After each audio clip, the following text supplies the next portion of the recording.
নীতি আদর্শ ছাড়াই ধর্মের নামে রাজনীতি করছে একটি দল, এমন মন্তব্য করে বিএনপি সিনিয়র নেতা সালাউদ্দিন আহমেদ বলেছেন, জামায়াতের মতো বিএনপি ধর্মের নামে ট্যাবলেট বিক্রি করে না, আর্থসামাজিক উন্নয়নে বিশদ পরিকল্পনায় এগোয়।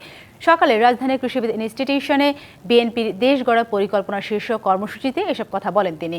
গণতন্ত্র প্রতিষ্ঠায় যারা বাধা সৃষ্টি করবে, জনগণ তাদের প্রত্যাখ্যান করবে বলেও মন্তব্য করেন তিনি আরো বলেন, তত্ত্বাবধায়ক সরকার, গণমাধ্যম, বিচার বিভাগের স্বাধীনতা সহ গণতন্ত্রের ভিত্তি রচনা করেছে বিএনপি। ক্ষমতাচ্যুত প্রধানমন্ত্রী শেখ হাসিনার সমালোচনা করে তিনি বলেন, তিনি মুখে গণতন্ত্রের কথা বলে বাকশালী কায়দায় দেশ পরিচালনা করেছেন।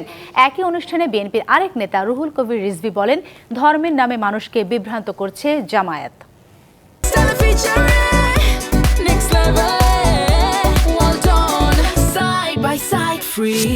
যদি আমরা রাষ্ট্র পরিচালনার ক্ষেত্রে আগের থেকে পরিকল্পনা প্রণয়ন না করি, তাহলে আমরা ফেল করার জন্যই পরিকল্পনা করলাম।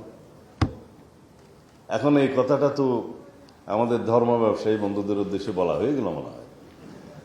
তারা কেবলই বলছে যে এখানে একটু মার্কাতে ভোট দিলে তরতরাইয়া জান্নাতে যাবে, তার আগে ইহকালে কিভাবে চলবে এর কোনো বক্তব্য নাই।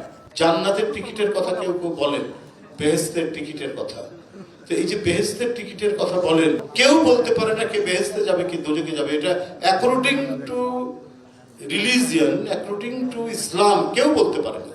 কিন্তু ধর্মে ভোটের জন্য, রাজনীতির জন্য কোন রাজনৈতিক দল